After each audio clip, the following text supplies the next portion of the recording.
Se ata o de agora puidemos ir demorando o acendido da calefacción, pois agora con este frío xa toca sí ou sí.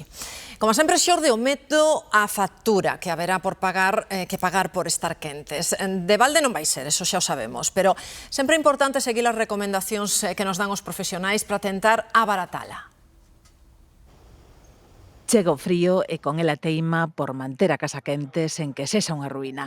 Ventilar non máis de 15 minutos, purgar os radiadores para que quenten mellor e máis rápido e manter temperaturas por baixo dos 21 graus son consellos útiles para reducir a factura da calefacción. O que nunca se debe facer é aforrar no mantemento. Un mantenimiento sempre vai ser aforro. Poñer a punto cada ano a caldeira significa gañar en seguridade e aforrar ata un 30% en enerxía. O queimar mal tarda moito máis en quentar, a eficiencia é moi mala, entón o gasto é o doble. Se o que queimamos en leña, os mantementos son igual de necesarios, aconséllanse cada 2 anos. Vai tirar moito mellor e vai dar moito máis calor.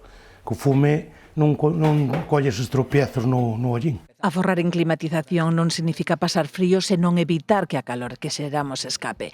E niso, o illamento xoga un papel determinante. Ao final, se ti tes a vivenda aislada, podes conseguir máis dun 50% de ahorro energético solo aislando que ven sendo fachada e cubiertas. Si ti lle sumas a isto as ventanas, podemos alcanzar un porcentaje ainda maior.